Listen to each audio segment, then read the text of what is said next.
Why is Orion the constellation so cool? Why is it my favorite? Maybe it'll be your favorite too? That's what we're going to talk about today. Hi, this is Jill from the North Woods talking about nature right outside our front door. And for me, this is nature right outside my front door. I love Orion because once you know Orion, you're no longer lost in the sky.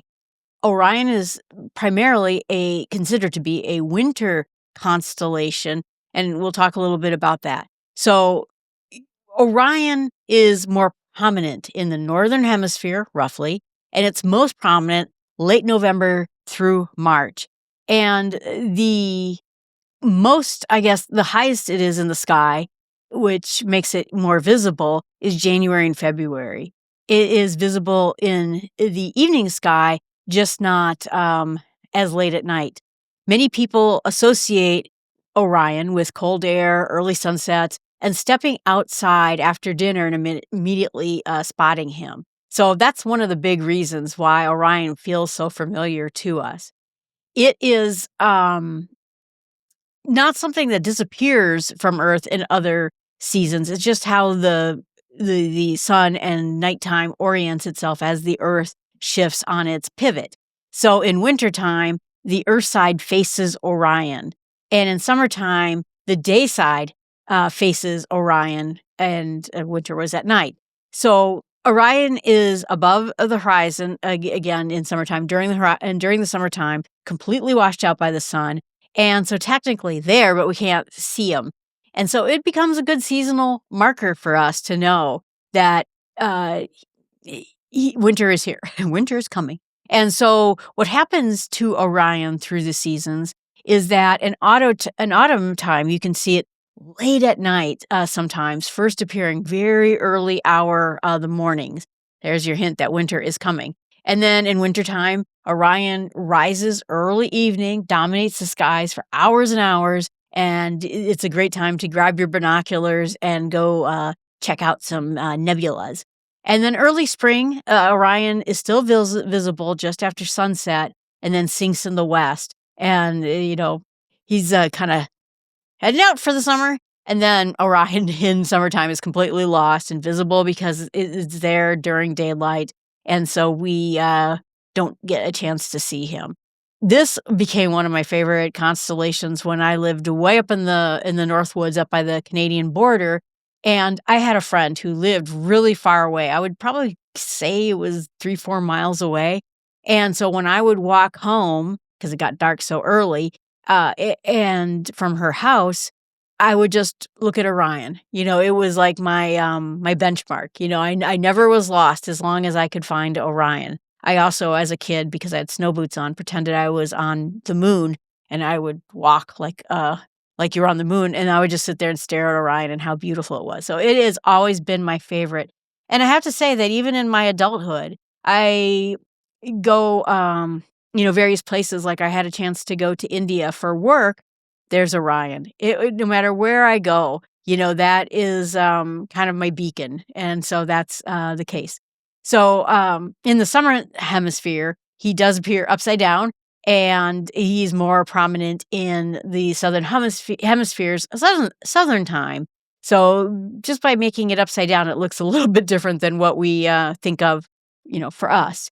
And Orion, like I said, appears and disappears reliably, easy to recognize, tied to seasonal changes. A lot of cultures used Orion as a calendar, navigation markers, and not just because it's so beautiful. I think it is just one of the most beautiful constellations, but also because of how reliable it is. So using Orion to do a little bit of other types of navigation, you can take Orion's belt, which are the 3 stars that go up in a line, and if you start with those 3 stars in Orion's belt and draw an imaginary line downwards and to the left of the belt, you run into Sirius, which is Canis Major, the dog star. People in tradition called it Orion's large hunting dog. And now Orion has a dog, so he's even cooler. Sirius is a bright star in the night sky. It is only about 8.6 light years away, and ancient cultures associated it with heat and drought, and they did it because it was the dog days of summer. So Sirius is a binary system, and so that's kind of why it had the dog, because it was a indicator of heat. But like I said, once you can find it using Orion's belt, then you'll remember it.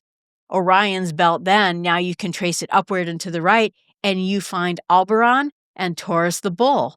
And so that's the eye of Taurus the bull. And it is also another very recognizable constellation and something that we have looked at for years in human history. So Aldebaran is a red giant. It is not actually part of the nearby star cluster. It looks like it's embedded, but it's just that. And then once you find Taurus, you look in Taurus' shoulders and you find the Pleiades, which is my second favorite, or maybe my favorite constellation out there. And that is very easily seen with the naked eye, and you can also look at it in binoculars. So once you get Orion and then you get Taurus, now you're starting to, kind of piece it together, this pairing of the hunter facing the bull. Now, Orion's shoulder is, if you look above his shoulder, there you'll find a constellation called Gemini, and that is Castor and Pollux, which is going to be the twins in Roman mythology. And so Castor itself is actually a complex multi-star system, and Pollux is host exoplanets. So that's kind of cool too. And like I said, Gemini represents twins in many cultures, often tied to balance and duality and companionship. And so that kind of puts the story in, into the sky a little bit. At Orion's feet, you have Lepus the hare. And Orion's feet is, not many people know about this Lepus the hare, but it's sort of faint compared to Orion. But once you know it's there, you'll be able to see it. But that is, like I said, mostly considered to be like, a rabbit. Some people consider it to think about it as a rabbit fleeing the hunter, but there's all sorts of little stories kind of stacked in there too. If you look at Orion and Gemini, if you look between them, there's Canis Minor, which is another type of bright star called Procyon, and it's one of the closest bright stars to Earth, and it's part of the famous Winter Triangle. So it's a binary star system with a white dwarf companion, and that's kind of another cool thing to find once you find Orion. The Winter Triangle itself is famous in winter, but again, those are going to be 3 points in the sky. That's going to be Sirius, Canis Major, Betelgeuse, which we're going to talk about in the middle, which is an Orion, and then Canis Minor.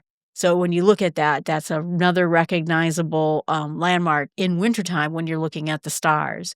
They're all three very bright. They all sit in different constellations, and it actually spans a huge amount of sky, giving you a sense of the scale of how big the sky really is. So the Orion's position in the sky, like I said, changes through the various parts of seasons. But with those bright stars, you can use them: clocks, calendars, compass. It's very, very useful. So let's talk about Orion itself. Orion is, like I said, a beautiful constellation. It is so large.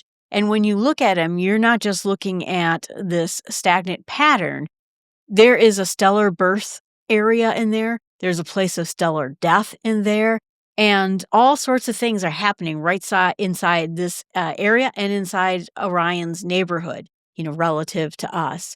We have a different types of complexes inside of Orion itself. And what's nice about it is it's a great place to go look at it with binoculars. You don't necessarily need a telescope in order to see some amazing details. The first star is, when we see it, is Betelgeuse. And it is a star that is ending its life and maybe is probably already ended. It is at the shoulder of Orion, and it's one of the most famous stars in the sky. It is a red supergiant, meaning that it is in its late life of stellar life. That you start out with stars being sort of blue and cool. Then you get the middle era, which are the yellow suns like we have. And then they start to go red. And when they get red, eventually they collapse and become black dwarfs and that kind of thing. And Betelgeuse is a red giant, which means that it has enormously increased in size, cooled at the surface or the core, and it gives that reddish glow to it. So light takes a long light travels very fast, but chances are Betelgeuse is already gone, and the light we see from it is from the past because it takes so long for the light to get here. And that's kind of an interesting piece. But it may be that within our lifetimes, we will see Betelgeuse supernova. It's so large, right now in our observation of it, that you could place our entire solar system there and it would engulf Mercury, Venus, Earth, and Mars, maybe even start touching Jupiter. That's how big it is.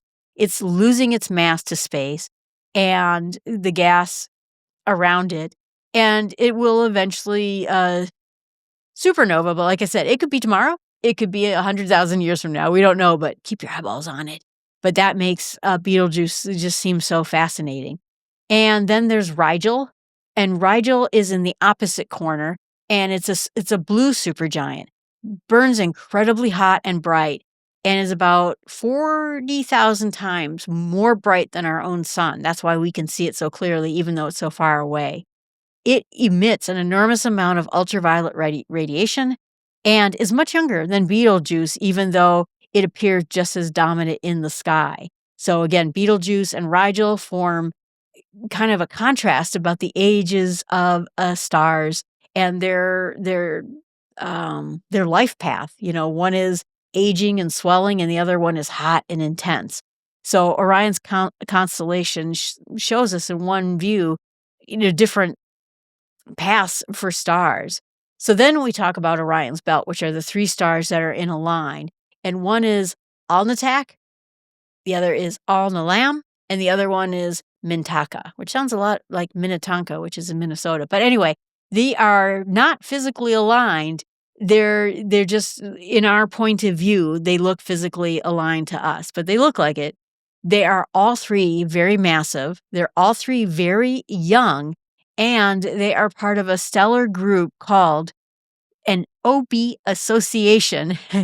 OB stars are short-lived. They burn hot. They burn through their fuel rapidly, and then they flood their surrounding areas with radiation, which dramatically shapes nearby gas clouds. And the Anatak one is the most eastern belt of the star. Sits right next to the Orion Nebula, which is an intense radiation area. Nebulas are where it glows. They tend to have these glowing areas within them. And so you, like I said, get a binocular, maybe telescope. These are not gentle areas. This would not be a good place to live because it is very wild inside of there. Inside of Orion's nebula itself is a nebula, a stellar maternity ward. So the idea is that you have this belt, and hanging under the belt is the sword, and within the sword are what they call the jewels of the constellation, and that's the nebula itself. This is a star-forming region. It makes brand new stars. And Orion's nebula is about 24 light years away. That means if you were traveling at the speed of light, which we can't even do, you would go across it in 24 years. Thousands of young stars, many of them surrounded by what they call protoplanetary disk, rubble and materials and minerals. And they would eventually, through gravitational pull, form together into planets. And at the center of all of this is called the trapezium cluster, which is a massive group of stars whose radiation ionizes, which means lights up the surrounding gas. It gives us this huge greenish glow, and it drives these stellar winds that are basically carving out cavities into these nebulas. And so what you're seeing is just a bunch of energy interacting with each other in real time, but like I said, delayed because it's so far away. And then inside itself is Orion's molecular cloud. Sky and Telescope magazine did a great article, put in the show notes, where it talked about this bright knot in this vast structure called the Orion molecular cloud. And it is hundreds of light years. It contains enough material to form 10,000 stars, or tens of thousands of stars. And it is fragmented into various regions that would come together to form these particular stars, all with different ages. And so they call it Orion OB1A, OB1B, OB1? Kenobi. No, OB1C and OB1D. And each of these is a different generation of star formation, moving slowly, of energy waves through these clouds. And so Orion is not a single event. It is a whole bunch of different chain reactions. So one of the nice things is that with binoculars, you can start to see the nebula and start seeing a little bit of structure with it. You can see star fields, even though they might be a little bit uneven and clustered in various areas. And you can see how dense it really is. This makes Orion kind of the perfect place to start if you wanted to get into observing constellations. Like I said, it takes a pair of binoculars. I did an episode on the podcast a while ago about buying binoculars for observations. And there are some image stabilization binoculars out there, some good ones that are really good for observing astronomy. It won't replace a solid telescope, because telescopes, first of all, usually on tripods. They have bigger optic pieces, but it's a good place to start. And if you're like me, who spends a lot of time bird watching, the binoculars kind of play a dual role in my own life. So like I said, Orion is great. It has been an ancient part of culture for a long time. A warrior, a hunter, one group had it as a giant. But in it itself, like I said, they didn't know that stars will explode and collapse and be birthed inside of this particular area. So it is a profound, beautiful thing to look at. And like I said, it just sort of tells the whole story of the lives of stars right there. And it's, like I said, a great place for you to start. Pair of binoculars, really night sky. That's when I go out into the cornfield. That's where I go look for dark things and enjoy that. So I hope that helps you with this introduction to Orion. Again, my favorite. I hope it is a favorite of yours as well. If it is, drop me a note. You can put it right here in the chat channel if you're watching this on video, or you can email me at jill@startwithsmallsteps.com. I'd love to hear from you.